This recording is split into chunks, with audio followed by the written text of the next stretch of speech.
Assalamualaikum warahmatullahi wabarakatuh.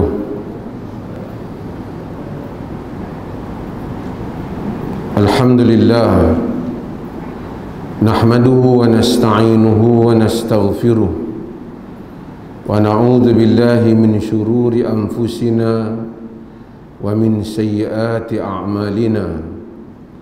Man yahdihillahu fala mudilla lahu ومن يضلل فلا هادي له أشهد أن لا إله إلا الله وحده لا شريك له وأشهد أن محمدا عبده ورسوله أما بعد. Hadirin dan hadirat yang dirahmati Allah, kita sambung hadis yang berikutnya. Masih lagi kita ada dua hadis yang terakhir. Walaupun dari segi maksud hadis itu tidak banyak berbeza dengan hadis-hadis sebelum daripada ini, namun kita baca dia kerana ada beberapa ulasan para ulama hadis dan juga para fuqaha berhubung dengan dua hadis ini.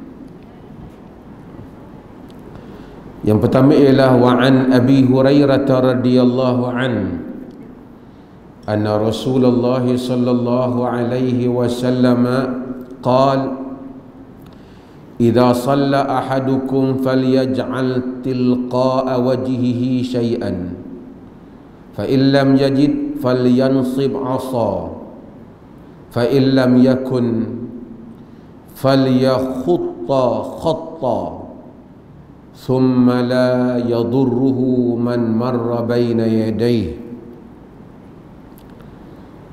أخرجه أحمد وابن ماجه وصححه ابن حبان. Kemudian kata Ibn Hajar, walam yusib man za'ama annahu muttarib bal huwa hasan. Hadis ini diriwayatkan oleh Imam Ahmad, diriwayatkan Imam Ahmad, ia riwayatkan di dalam Musnad, yakni Musnad Ahmad. Dan kita telah sebut dahulu perbezaan antara Sunan dan Musnad. Musnad bermaksud kitab itu disusun berdasarkan kepada nama perawi, bukan kepada tajuk-tajuk fiqh atau tajuk-tajuk sunnah. Musnad seperti Musnad Imam Ahmad itu dia ikut turutan nama rawi. Hadis ni diriwayatkan oleh Imam Ahmad dalam Musnad, diriwayatkan oleh Ibnu Majah dan disahihkan oleh Ibn Hibban dalam Sahih Ibn Hibban. Cumanya Ibn Hibban ini dia terkenal dengan tasahul fit tashih. Dia agak memudah-mudahkan di dalam mensahihkan. Maka banyak juga tasahih ataupun apa yang diputuskan sahih oleh Ibn Hibban dinilai semula dan dianggap tidak mencapai status sahih yang sepatutnya. Antaranya ialah Ibn Hibban memberikan kelonggaran kepada rawi yang majhul, yang mana diriwayat daripadanya dua orang siqah. Maksud kalau ada dua orang yang siqah, yang trusted narrator, rawi yang dipercayai, meriwayatkan daripada satu orang, walaupun satu orang tu tak dikenali latar dia, satu orang tu boleh dianggap sebagai diterima riwayat dia. Yang mana ini tidak dipakai di dalam jumhur ulama atau jumhur muhaddisin, ulama-ulama hadis. Kata Al-Hafiz Ibn Hajar, tidak benar siapa yang mendakwa hadis ini muttarib. Hadis ini keliru. Muttarib ni dia sama ada berlaku pada sanad ataupun berlaku pada matan, yang ni dia keliru. Dia bercampur-campur, susah. Sat macam ni, sat macam tu, dia muttarib. Bal huwa hasan, Bahkan hadis ini hasan, yakni statusnya hasan. Hasan rendah sedikit daripada sahih. Albani kata hadis ini dhaif. Ini pandangan Albani. Dan Albani ada juga mulahazat terhadap pendapat-pendapat Albani ini. Bukan semuanya diterima dengan begitu sahaja, kerana patut juga dinilai semula sebahagian pandangan-pandangannya, sama ada di dalam hadis ataupun pandangan-pandangannya di dalam fiqh. Pandangan-pandangannya di dalam fiqh lebih bermasalah dibandingkan pandangannya di dalam hadis. Di dalam hadis banyak yang kita dapat manfaat daripada pandangan-pandangan Albani. Tasahih dan tad'if dia sangat bermanfaat, walaupun ada mulahazat para ulama hadis yang lain. Tapi dalam fiqh ada banyak pandangan-pandangan Albani ini yang tidak mencapai kepada standard yang sepatutnya di dalam pandangan. Apa itu bab lain. Daripada Abi Hurairah radhiyallahu an bahawa Rasulullah sallallahu alaihi wasallam bersabda, "Idza shalla ahadukum falyaj'al tilqa'a wajhi syai'a." Apabila seseorang kamu salat, maka jadikanlah di hadapan wajahnya itu sesuatu, yakni di hadapannya sesuatu. Bila saja kita salat, sunnah macam kita beritahu, jadikan sesuatu. Fa in lam yajid falyansib 'asa. Jika tak ada, pacak tungkat. Ambil tungkat, pacak. Dah tak ada apa nak semayang, tinggal tungkat ya. Ambil tungkat pacak. Tak di hadapan. Nama apa tu? Kita dah sebut sutrah. Sutrah. Mai orang yang tak reti, dia tengok orang buat, tu dia pok-pok ni sembah kayu pula dah. Sebenarnya ada dalam hadis yang ni dinamakan dengan sutrah. Asal macam kita sebut muakhiratul rahl, tempat sandak unta ataupun kuda tu. Unta biasanya ada sandak, dia buat tempat pelana dia tu, dipanggil muakhiratul rahl. Ada tempat sandak, lebarlah sikit tempat tu, tinggi sikit, tak yang tu di hadapan. Kalau kita pergi di sebahagian negara, saya pergi di mana, saya ingat di Jeddah ke apa, banyaklah masjid dia tu, dia buat macam kayu tu, betul muakhiratul rahl, ada kayu tinggi macam tu, dia letak, orang ambil siapa semayang sunat, dia letak depan dia. Sunnah sutrah. Jadi supaya kalau orang lintas pun di dalam kawasan dia. Nabi SAW suruh kita letak yang tu lah. Tapi Nabi kata kalau dah tak ada juga, fal yansib asa, letak tungkat. Kalau dah tak ada juga. Fa in lam yakun falyakhuttu khatta.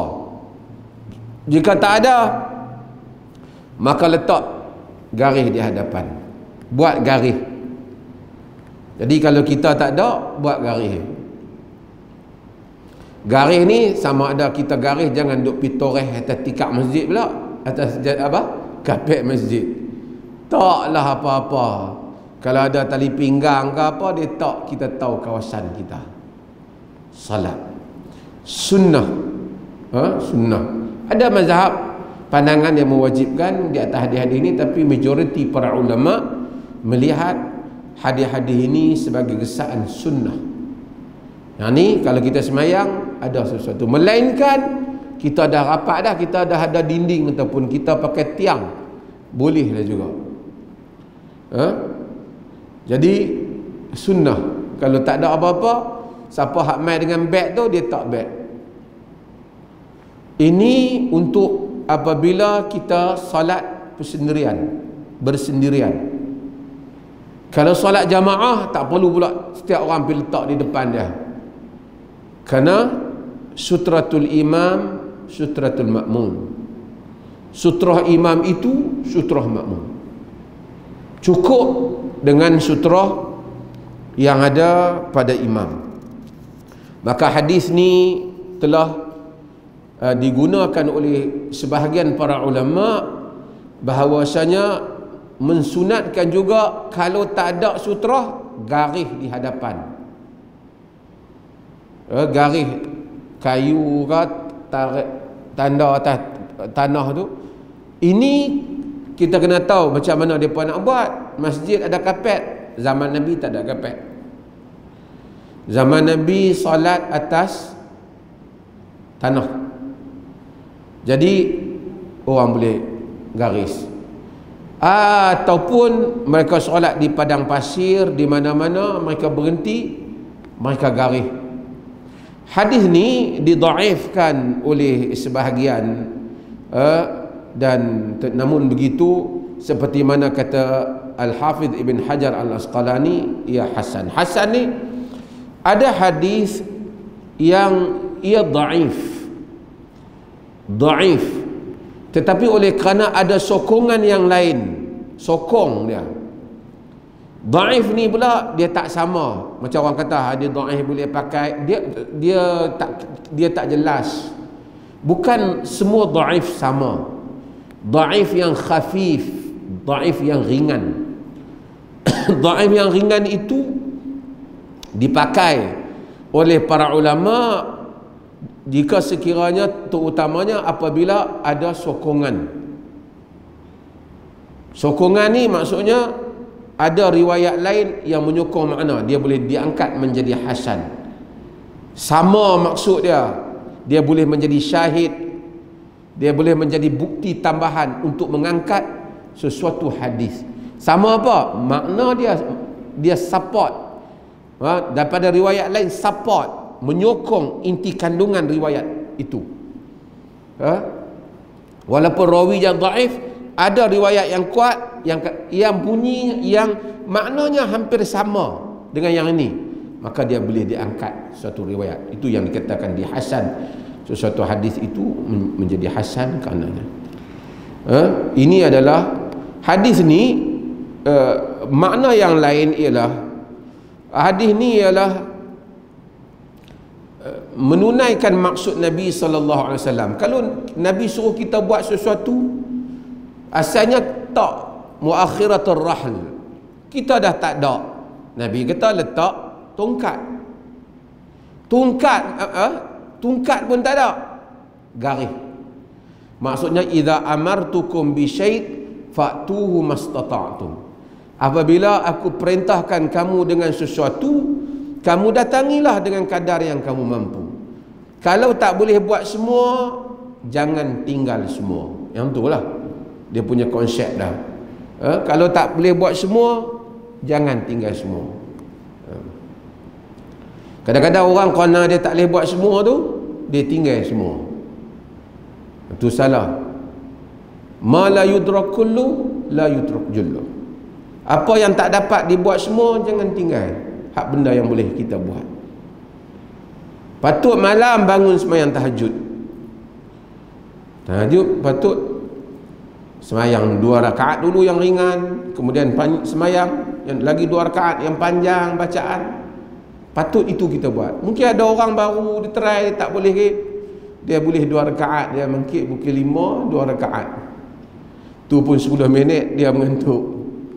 Tak apa, kita jangan habaq tahajud apa 10 minit. Baik tak biar RM2. Jangan habaq macam tu. Biar dia buat. Besok dia tambah lagi, besok dia panjang lagi. Apa yang kamu jangan tinggal. Apa yang tak boleh kita buat semua, jangan tinggal semua. Demikian juga sedekah. Sedekah sama juga. Kita tak ada duit, orang lain sedekah banyak. Nak buat masjid juta, tak ada apa kita. Orang lain bagi 2,000, 3,500. Seluk-seluk poket kita, pendapatan hari ni pun RM5. Bagi 5 kupang. Bagi 5 kupang. Orang munafik zaman Nabi, dia kata 5 kupang macam tu. Apa Tuhan nak buat duit banyak tu? Kurma banyak tu. Allah marah kat dia. Kita bagi yang kadar kita. Agama ajar apa yang tak dapat kita buat semua, jangan kita tinggalkan semua. Hadis yang berikutnya, kita habis bang hadis bahagian ni. Wa an Abi Sa'id al-Khudri radhiyallahu an qala Rasulullah sallallahu alaihi wasallam la yaqta'u as-salata syai'un wadra'u mastata'tum. Akhrajahu Abu Daud fi sanadihi dha'fun. Diriwayatkan oleh Abu Daud, pada sanadnya ada kedhaifan. Saya nak sebut satu hal. Tadi tuan-tuan tengok, Ibn Hajar kata hadis yang tadi kita baca hasan. Ada riwayat ulama yang menyatakan dhaif. Ini nak menunjukkan apa? Nak menunjukkan di dalam hukuman terhadap hadis juga khilaf kadang-kala. Banyak juga yang khilaf. Hukuman terhadap hadis tu sahih, dhaif dan seumpamanya juga di dalam bab ijtihad. Melainkan hadis yang clear cut, rawinya pemalsu. Ada hadis yang kadang-kadang ulama ni kata dhaif, ulama ni kata hasan kerana ada sokongan. So kita kena terima. Sebab itu kadang-kala berlaku perbezaan mazhab. Perbezaan mazhab maksudnya mazhab ni anggap dhaif, dia tak pakai hadis ni. Mazhab kedua pakai hadis tu kerana dia anggap hasan atau sahih. Dia ada alasan-alasan dia. Sebab tu ilmu ni bahar luas. Jadi apabila kita tengok, kita baca hadis, kita tengok, katakanlah kita tengok Albani kata dhaif, contoh. Albani kabir, besar dalam ilmu hadis. Tapi kita tengok ada mazhab pakai hadis tu. Kita tidaklah menunjukkan imam mazhab itu tidak tahu tentang masalah sanad tu. Dia imam lebih dahulu, Albani kemudian. Cuma mungkin dia mempunyai andaian yang lain. Mungkin hasan di sisinya, mungkin dia melihat ada sokongan lain padanya. Ataupun kadang-kala di kalangan imam-imam ijtihad, mereka tengok hadis dhaif tak berapa dhaif sangat, khafif, dhaif yang ringan. Antara nak bagi pendapat sendiri dengan ada hadis yang dhaif. Hadis dhaif ni ada juga kemungkinan Nabi yang kata, tapi rawi tu mungkin didhaifkan kerana dia lemah sikit ingatan, ada masalah teknikal dalam hadis. Dia kata better kita ambil hadis dhaif ni daripada kita bagi pendapat kita. Ada kecenderungan sebahagian imam-imam mujtahidin demikian dalam bab-bab tertentu, seperti dalam mazhab Ahmad. Maka dengan itu berlaku perbezaan pendapat di kalangan para ulama di dalam bab-bab yang seperti ini. Abi Sa'id al-Khudri dia meriwayatkan, katanya la yaqta'u salata syai'un, tidak, ni hadis dhaif, tidak memotong sembahyang apapun. Hari itu kita dah baca hadis sahih yang potong sembahyang apa? Perempuan, himar dan anjing hitam. Ni kata tak batal langsung. Dia pun kata dari segi matan dia pun tak tepat dah. Dia against matan yang sahih. Ni golongan yang tak terima hadis ni lah. Yang dan ramai yang mendhaifkan, Ibn Hajar pun mendhaifkan hadis ni. Bagi mereka yang terima, dia pun kata hadis ni betul ya. Nabi kata yang memotong dulu tu bukan batal, itu potong khusyuk. Jadi tak potong ni maksud tidak potong dalam erti kata tak batal bagi yang mempertahankannya. Bahagian kedua, wadra'u mastata'tum, kamu tolaklah dengan kadar yang kamu mampu. Yang ni kalau orang lintas tolak dah. Bahagian ni sahih, makna dia kerana ada hadis lain yang menyokong. Walau bagaimanapun hadis ni secara umumnya didhaifkan oleh ulama, walaupun maknanya pada bahagian yang kedua itu disokong. Di kalangan ulama menghasankan hadis ini. Saya dah buat dia menghasankan. Dia kata makna dia tak ada masalah, betul dari segi makna dia, tak bertentangan pun dengan yang sebelum. yang sebelum ini. Kenapa Ibn Hajar masukkan hadis ini di sini? Dia masukkan hadis ini di sini kerana dia nak menunjukkan ini adalah merupakan hadis-hadis utama yang menyebabkan berlakunya perbincangan fiqh dalam hal ni. Saya dah sebut dulu bahawasanya tujuan kitab Bulughul Maram ni, dia sebut hadis-hadis yang menjadi perbincangan para ulama tentang hukum-hukum fiqh. Sebelum Ibn Hajar tulis kitab ni, ada ulama lain yang tulis kitab yang macam ni juga sebelum Ibn Hajar, iaitu Ibn Daqiq Al-Aid. Dia menulis kitab nama dia Al-Ilmam bi Ahadithil Ahkam. Dia himpunkan hadis-hadis ahkam. Kemudian datang Al-Muharrar oleh Ibn Abdul Hadi, tulis himpunkan hadis-hadis hukum juga. Dia ambil inspirasi daripada kitab Ibn Daqiq Al-Aid. Kemudian datang Al-Hafiz Ibn Hajar Al-Asqalani. Ibn Abdul Hadi lebih detail perhukuman hadis dia. Ibn Hajar tulis kitab Bulughul Maram. Tapi demikianlah takdir Allah, Bulughul Maram ni lebih tersebar dan disyarahkan banyak dibandingkan kitab Al-Muharrar. Allah punya urusan ni ajaib. Kita tengok Al-Imam Nawawi rahimahullah, dia buat hadis 40 Nawawi. Nampak macam simple, tapi seluruh dunia timur dan barat baca Arba'in Nawawiyah. Al-Imam Nawawi, dia tulis kitab, dia himpun hadis-hadis yang berhubung dengan pembentukan diri manusia. Dia namakan dengan Riyadhus Salihin, taman orang-orang saleh. Hampir tak ada orang Islam yang tak tahu kitab ni. Semua orang tahu.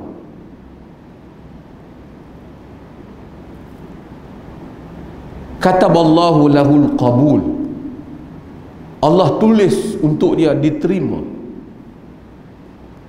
Meninggal 46 tahun Imam Nawawi umur. Karya sangat besar. Sebahagian yang dia tulis Imam Nawawi ada yang tak habis, seperti kitab Majmu'. Dia tulis Al-Minhaj, Minhajut Talibin, matan dalam mazhab Syafi'i. Menjadi matan utama mazhab. Hebat. Dan demikian sebahagian orang tulis kitab banyak, tapi taklah orang bagi perhatian sangat. Allah punya takdir. Wallahu ta'ala alam. Kita jawab soalan. Siapa ada soalan nak main ni? Siap.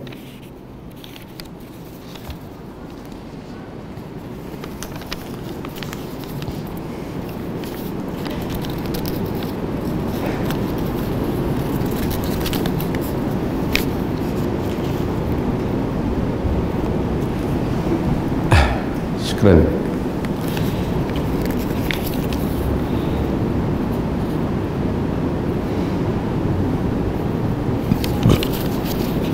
Saya jawab yang ni dulu ni. Apabila ramai golongan selebriti mati kebelakangan ni, ramai kan selebriti mati? Tak perasan tak? Ramai orang RTM tahu. Timbul perbahasan niat di media sosial.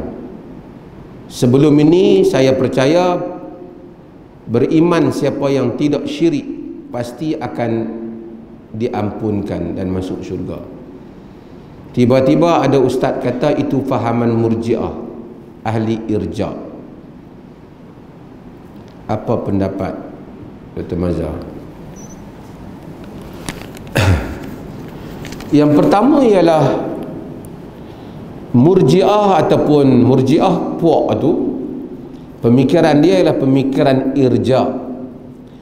Irja' ialah satu mazhab yang muncul sejak zaman sahabat masih ada lagi, zaman salaf.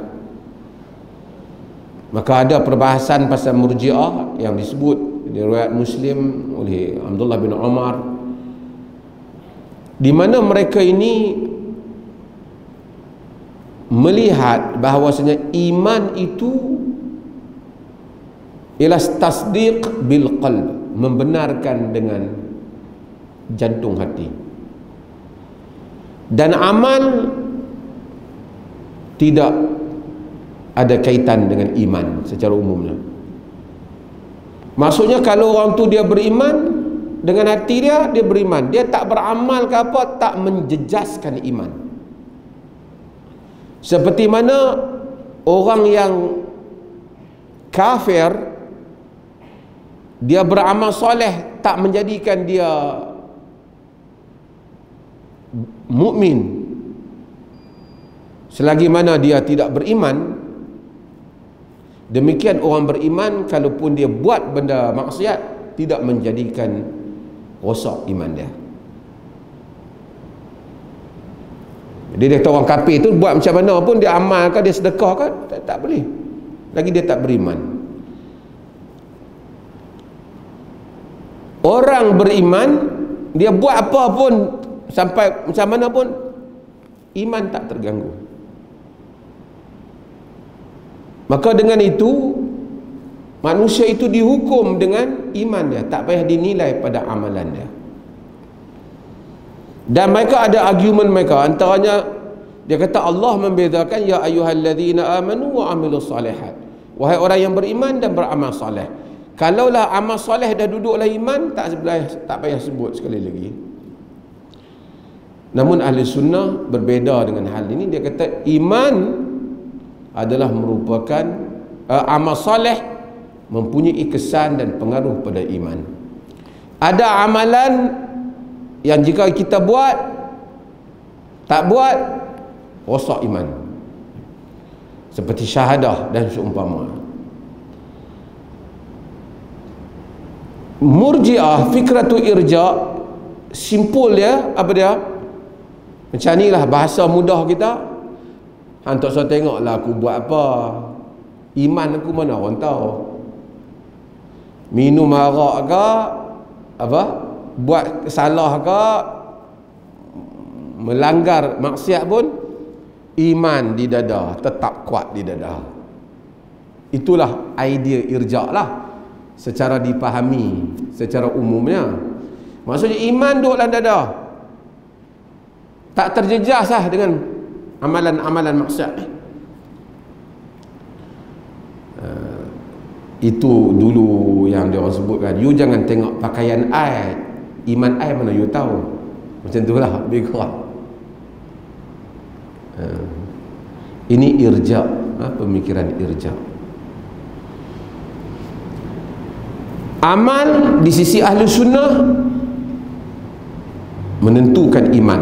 Sebahagian amal tu mungkin tidak kufur kalau kita tak beramal, tapi jika menolak semua amal, kufur, termasuk la ilaha illallah. Allah kata, ya ayyuhalladzina amanu wa amilus salihat, wahai orang yang beriman dan beramal dengan soleh. Innal insana lafi khusr illa alladzina amanu wa amilus salihat. Sesungguhnya manusia dalam kerugian melainkan orang yang beriman dan beramal dengan amalan saleh.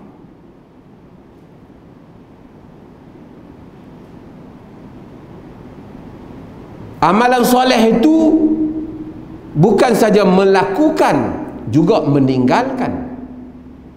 Puasa, kita tak makan, amalan soleh. Tapi kita tak buat apa? Tak makan, amalan soleh. Meninggalkan syirik adalah amalan saleh. Meninggalkan syirik, amalan saleh. Seseorang yang mati dalam keadaan dia tidak mensyirikkan Allah, walaupun ada dosa, kalau Allah mau, Allah azab dia. Kalau Allah mau, Allah ampunkan dia. Tetapi Allah telah janji, selagi dia tidak mensyirikkan Allah, tidak mati dalam syirik, Allah akan masukkan dia dalam syurga. Sama ada sebelum tu dia masuk neraka ke apa ke, itu urusan Allah. Tapi penghujung dia akan masuk syurga atas janji Allah Subhanahu wa taala. Itu tidak menafikan bahawasanya amalan penting. Kerana kalau tanpa amalan, kata orang tu tak semayang. majoriti ulama tidak mengkafirkan dia, tapi berdosa besar. Allah mengazab orang-orang yang meninggalkan salat. Mungkin selepas daripada itu, jika dia tidak syirik, Allah ampunkan dia setelah 1 juta, 2 juta, 3 juta tahun mengikut kehendak Allah untuk mengazabkan dia, ataupun Allah ampun insya. Itu urusan Allah Azza wa Jalla. Itu maksud irja. Jadi bila mari mungkin maksud soalan ni saya tak pasti apa dia maksudkan, tapi mungkin dia nak maksudkan akhirnya muncul golongan yang kata tak kisahlah dia apa ni macam mana perangai pun, yang penting tak beriman pada Allah. Maka dengan itu mereka tak apa yang mereka buat, pakaian dia ke, makanan dia ke, dia langgar ke, tak menjejaskan apa, kerana mereka adalah tetap beriman. Dari satu sudut betul, satu sudut, selagi mana dia tak buat perkara yang membatalkan iman, maka dia berimanlah. Maksudnya dia satu orang, kita tak boleh hukum kufur lah dia. Tapi itu tidak menjustifikasikan amalan salah yang dia buat. Yang haram tetap hukum haram. Kita tak katalah oleh kerana dia tu tak tutup aurat ataupun dia tu minum arak dia jadi kafir. Kita tak kata dia kafir, tapi kita kata dia fasik, dia ahli maksiat, dia berdosa di sisi Allah. Habis itu dia ahli neraka. Bukan urusan kita. Allah mengampunkan sesiapa yang dia kendaki, dia mengazab sesiapa yang dia kendaki. Dia memberitahu dia mengazab orang yang berdosa, tapi dia juga memberitahu dia mengampunkan siapa yang dia kendaki. Kita tak tahu, mungkin orang tu ada dosa, tapi ada pula amalan dia buat baik dengan ibu dia, tolong orang miskin. Allah lebih tahu urusan dia. Hak mana dia buat salah, hukum dia salah. Di sisi syarak salah. Dia ahli neraka syurga, wallahu ta'ala alam. Kita tak tahu. Kita nampak dia buat salah, salahlah hak dia buat tu. Tapi mungkin bila Allah hukum dia nanti, Allah timbang amalan dia. Ada pula amalan dia birrul walidain, buat baik dengan ibu bapa. Ada pula amalan dia, ada jiran tu susah miskin, dia duk pergi hantar makanan tiap-tiap bulan, kita pun tak tahu, dia buat. Allah timbang, mungkin Allah redha, Allah mengampunkan sebahagian dan dia mengazab sebahagian manusia. Ini tidak termasuk dalam urusan kita.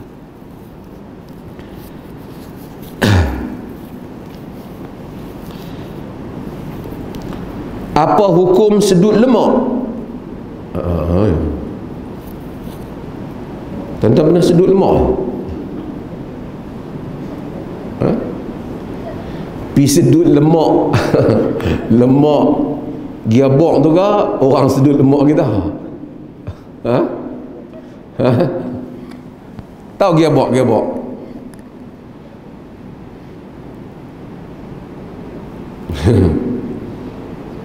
Orang gemuk lah, mereka pergi di buat treatment, pergi sedut lah lemak dia tu, bagi kurus sikit.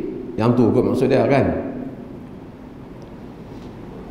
Ibnu Jauzi dalam Manaqib Umar bin Khattab, sebahagian mendhaifkan riwayat ni kerana Hasan lahir sebelum daripada, tapi riwayat ini seperti ini dia bukan hadis.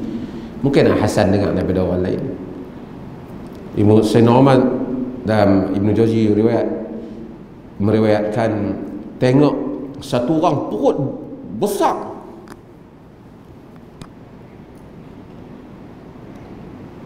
big belly. Dia pun kata, mahadha. Orang tanya, apa ni? Dia kata, rahmatun minallah, rahmat daripada Allah Ta'ala. Umar kata, bal azab, bahkan ini adalah azab. This is not blessing, this is punishment. Sebab tu Sayyidina Umar ni dia marah.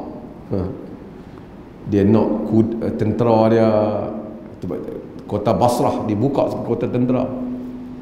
Dia kata inna syamsa madhallatul Arab, matahari itu adalah merupakan payung Arab. Dia mau tentera dia duduk atas kuda tu boleh panah kena. Omar, tak apalah nak cerita tu, saya nak cerita riwayat tadi lah. Kitab-kitab lama ni tak ada membahaskan tentang sedut lemak ni. Zaman dulu tak ada lagi. Bekam ada lah.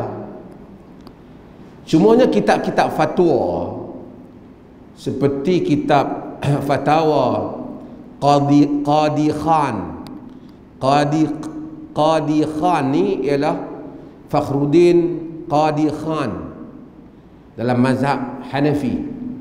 Fatawa Khaniyah, Khan tau, Kublai Khan, Genghis Khan, Qadi Khan. Dalam fatwa dia ada sebut tentang hukum kalau orang tu, isteri tu makan bagi gemuk, nak bagi suami suka, boleh ke tak? Atau seorang tu kurih makan dengan apa-apa makanan nak bagi gemuk. Maksudnya bagi gemuk dan kurih tu setakat tu yang mereka bincang di dalam kitab-kitab lama mereka. Berdasarkan perbincangan itu, oleh kerana gemuk ni bukan sesuatu yang bagus, dan sedut lemak ni satu treatment yang bagus, kerana bukan saya kempen, maksudnya nak bagi badan tu ringan, maka tidak ada masalah, salah, tidak ada larangan untuk satu orang tu sedut lemak ataupun buat apa-apa lah, makan teh ke, makan apa ke, nak bagi kurih, tak ada halangan. Apa yang syarak tak bagi, jangan buat satu benda yang memusnahkan diri lah. Dah dia tahu 5 orang sedut, 4 orang mati, dia tak boleh happy lah. 5 orang duk sedut ni, 4 mati, seorang je hidup, tak boleh lah kalau telah terbukti macam tu. Tapi kalau bukti sedut kemudian masih hidup dan badan lebih sihat, manfaat, tidak menjadi masalah di dalam hal-hal yang seperti itu.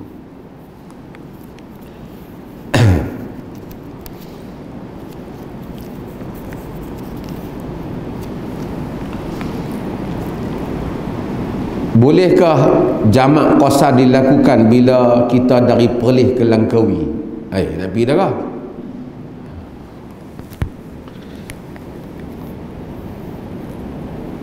Tuan-tuan boleh pergi tengok di dalam fatwa negeri Perlis ini yang kita keluar tentang hal ni, tentang jamak dan qasar.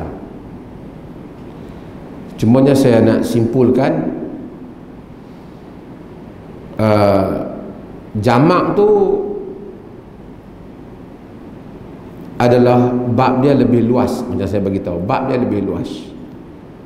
Tuan-tuan tak musafir pun tuan-tuan boleh jamak kalau sibuk dan seumpamanya. Tapi qasar dia terikat dengan safar, dengan musafir. Oleh kerana tidak ada hadis yang sahih, melainkan ada riwayat daripada Ibnu Abbas dan seumpamanya, yang menentukan musafir jauh mana yang boleh kita nak qasar ni, tak ada. Dan kemudian logiknya, zaman dahulu bila sahabat musafir, mereka bukan naik kenderaan macam kita. Kita tahu dah 10 km, 20 km. Mereka hanya tahu berdasarkan paling tinggi mereka nak ukur, mereka ukur daripada satu tempat Jeddah ke Asfan umpamanya, satu tempat ke tempat yang lain. Mereka bukan boleh kata kami dah berapa kilometer dah ni. Dia tak ada detail seperti itu untuk kita tahdidkan secara detail.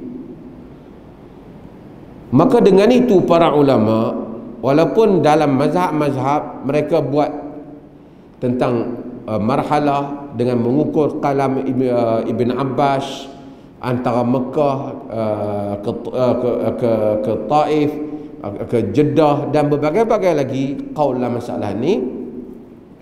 Namun secara umumnya illah membolehkan satu orang itu qasar ialah safar tu sendiri, musafir tu sendiri. Apa saja yang diterima sebagai musafir boleh satu orang untuk Qasar, jamak qasar. Apa yang istilah musafir? Bukan susah. Kalau masyaqqah atau beban itu susah nak sukat. Bila perjalanan tu beban, kita boleh qasar. Itu susah nak sukat, dia panggil tidak mundhabit. Contoh apa? Kalau contoh orang kaya, ni ada satu kawan saya, satu sahabat ni, dia hubungi saya baru ni nak main rumah saya, tapi main dengan helikopter. Jadi saya pun nak tengok tak mana dia nak turun, kan? Tapi katakanlah saya pun ada kawan-kawan yang kaya di Kuala Lumpur, depa atas bumbung rumah depa ada helikopter. Sambil-sambil minum air naik helikopter dia. Pilot tu bawa, dia duduk relax kan, sampai tempat lain. Mungkin 2 marhalah lebih mengikut kiraan yang dikira di dalam mazhab-mazhab. Masyaqqah tak ada, tak susah apa pun. Lebih susah kawan naik kereta pergi 10 km dalam trafik jam mah. Dan trafik jam. Tapi kawan naik 10 km tu tak boleh untuk qasar, tapi yang naik helikopter tu boleh. Sebab kemudahan merujuk kepada safar. Faham tak? Pemusafiran tu bukan susah. Kalau susah tak menrabit. Susah habis, kalau susah dia boleh guna peruntukan jamak, bukan qasar. Ada hikmah dia lah, kerana kita pergi tempat orang. Di tempat orang mungkin ada urusan, perjalanan mungkin mudah, tapi pergi sana urusan yang lain. Kalau satu orang pergi, kalau 5 waktu dia kena sembahyang, mungkin dia tak sempat, dia nak kejar masa, so Allah bagi dia himpunkan dan dia pendekkan. Tak apa. Namun kalau kita kata musafir, kalau orang Perlis dari sini pergi Langkawi, musafir lah. Susah juga. Setengah orang bagi saya musafir, saya bersiap elok lah pergi sana. Kalau di sisi dia musafir, dia boleh qasar. Tapi nanti orang akan kata susah lah Datuk, macam tu, nak tentu macam tu. Kalau dia susah nak tentukan, tak tahu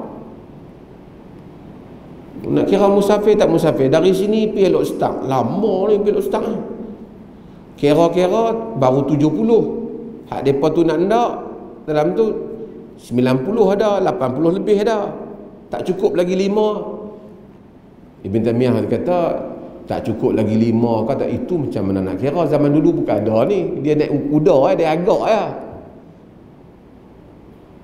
Boleh tak? Tak cukup lagi 10 ke? Tapi musafir tak? Musafir tak? Boleh.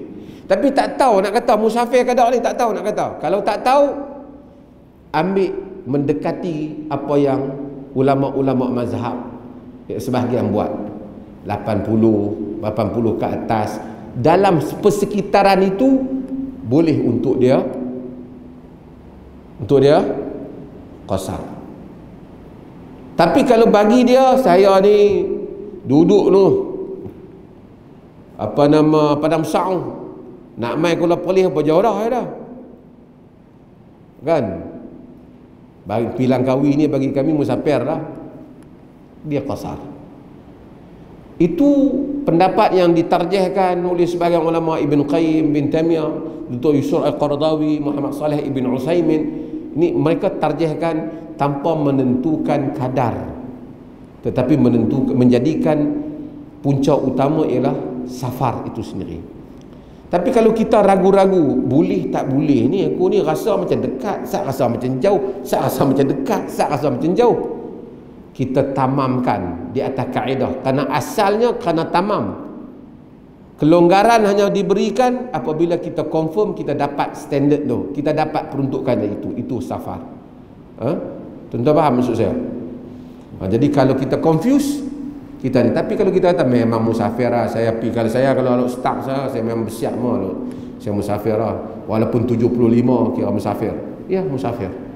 Saya kalau pergi Elok Stang pun, kalau dah pergi sampai 70 km safar lah, safar, maka dia boleh mengqasarkan dan menjamakkan solat.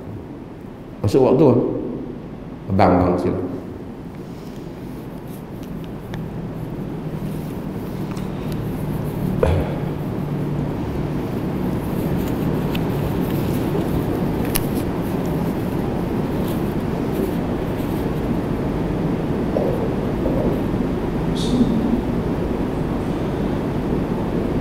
Allahu Akbar, Allahu Akbar, Allahu Akbar,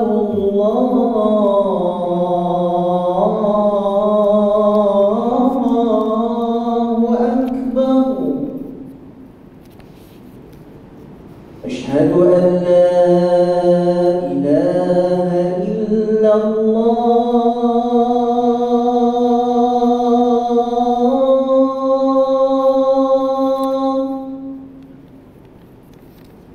أشهد أن لا إله إلا الله.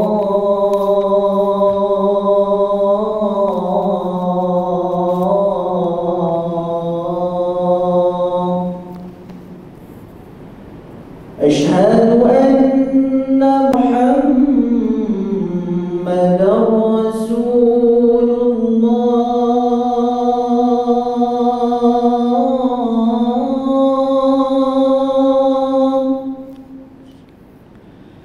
أشهد أن محمدا رسول الله.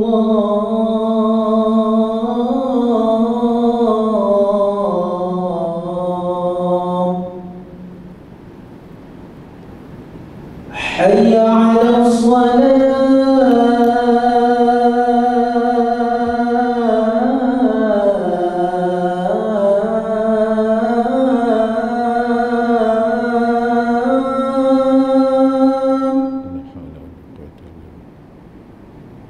حي على الصلاة.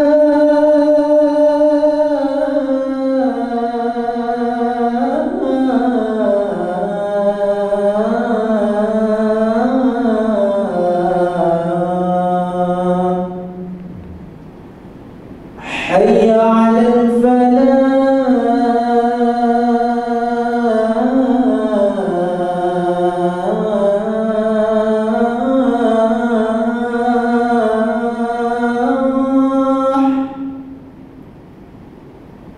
حي على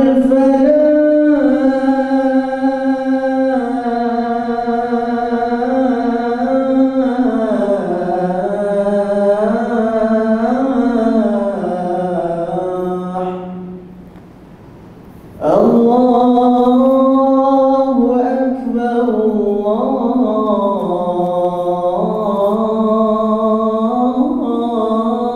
الله أكبر. لا إله إلا الله.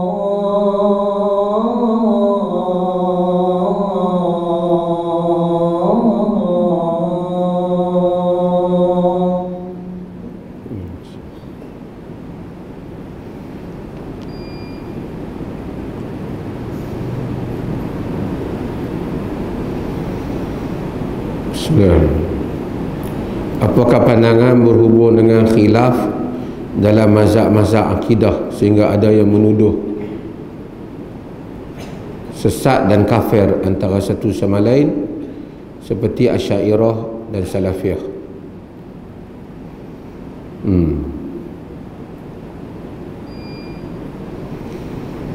Pertama, tuan-tuan,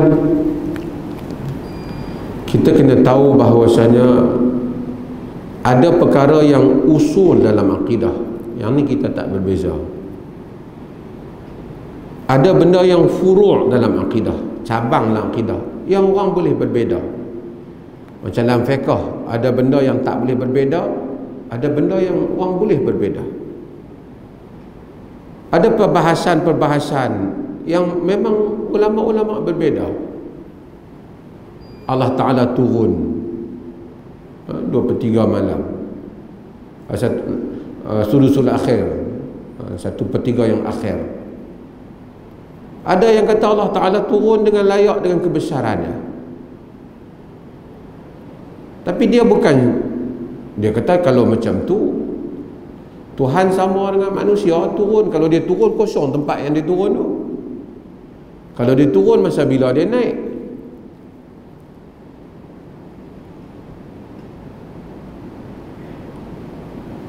Itu kata mazhab yang tak setuju. Mazhab yang kata turun, dia kata, kenapa kamu kata macam tu? Sebab kamu bayangkan Allah tu macam manusia. Kalau dia turun, tempat tu jadi kosong. Macam mana manusia turun? Sebab dalam kepala kamu ada tajsim dan tashbih. Dalam kepala kamu telah menyamakan Tuhan dengan makhluk. Sebab tu kamu tak boleh fikir kalau Allah turun mesti tempat tu kosong, dia pindah daripada atas turun bawah. Itu maksud turun. Maka kamu yang mempunyai tashbih dalam fikiran kamu, lalu kamu kata orang lain yang tashbihkan Tuhan. Jadi dua mazhab. Dia kata no, tak boleh. Kalau kata turun, dia jadi macam manusia. Kalau turun bila naik. Kalau Allah turun bila dia naik. Kalau kamu tanya macam tu susah. Nanti orang akan tanya juga, kamu percaya tak Lailatul Qadar? Lailatul Qadri khairun min alfi syahr. Tanazzalu malaikatu war ruh.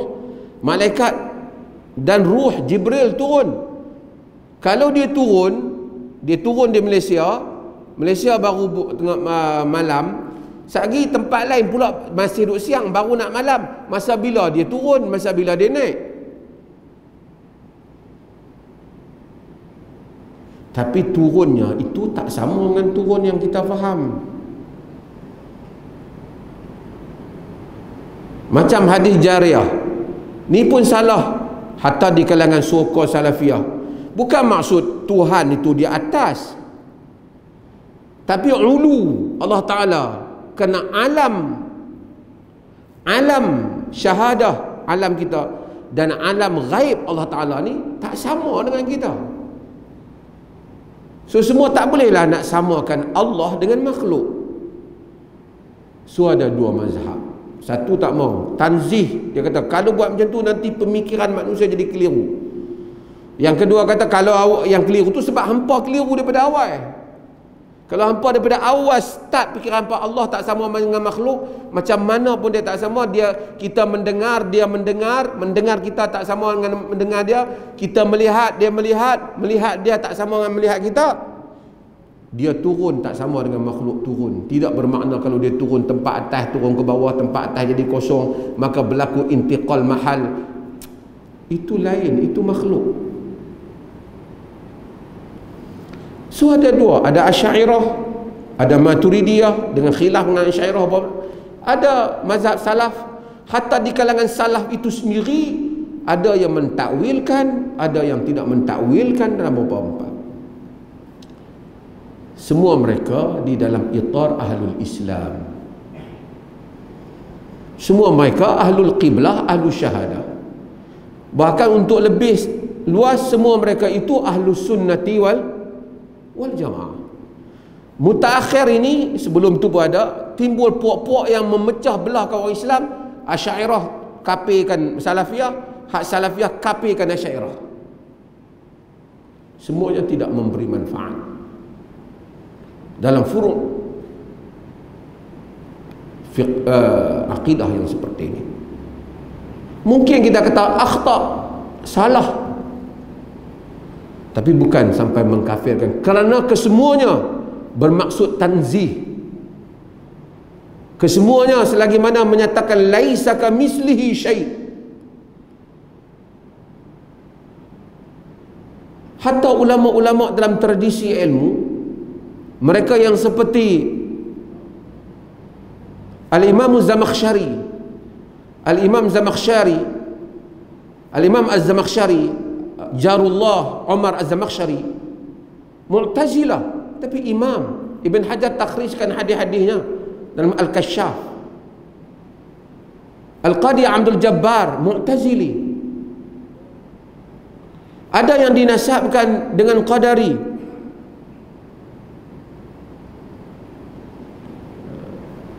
Di kalangan para ulama, Muhammad ibn Ishaq antara yang dituduh sebagai qadar. Qatadah bin Da'amah Asy-Syadusi dituduh. Kalau kita nak main macam tu, menyesatkan, tak ada faedah. Kita kata dia punya pendapat, kita tak setuju.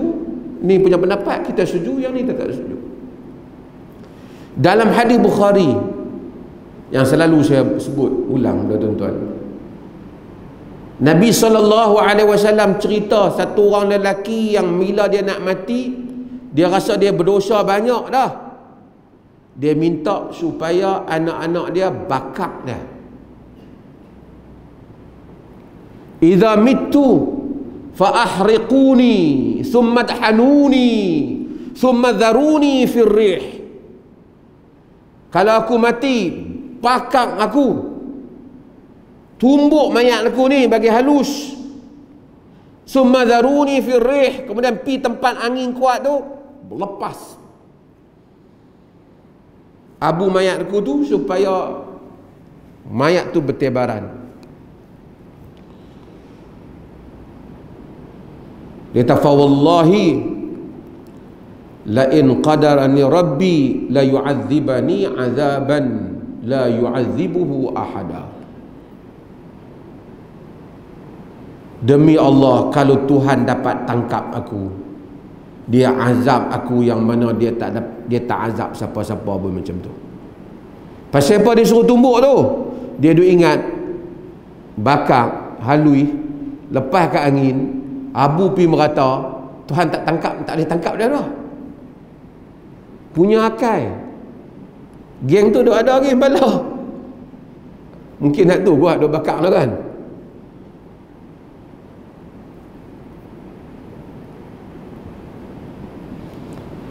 Lah hadis dia kata falamma mata fu'ila bihi dhalik.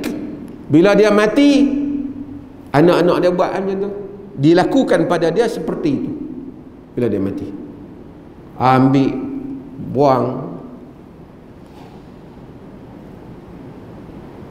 Lepas pada tu Allah Subhanahu wa ta'ala perintahkan bumi supaya bumi himpun dia. Fajma'i ma fiki min. Allah perintah kat bumi, himpunkan debu dia tu. Bumi pun perintah, fa fa'alat fa idza huwa qa'im. Bumi pun buat, tiba-tiba dia berdiri depan Tuhan. Tuhan himpunkan dia. Dia nak lari dengan Tuhan, Allah himpun dia. Nak lari mana Tuhan Allah Ta'ala? Segala langit dan bumi yang begitu luas dia punya, dia ada fikir dia boleh lari. Allah tanya dia dalam hadis sahih, ma hamalaka ala ma sana'at? Pasal apa buat macam ni? Allah tanya dia, pasal apa buat macam tu?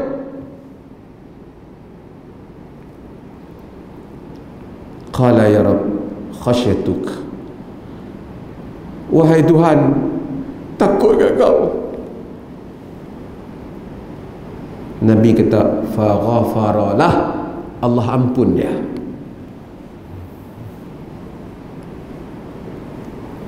Hadis ni menimbulkan iskal. Hadis ni menimbulkan persoalan. Macam mana Allah ampun dia? Dia ni ada masalah akidah yang serius ni. Apa masalah akidah dia yang serius? Dia duk sangka Tuhan tak boleh tangkap dia. Dia syak.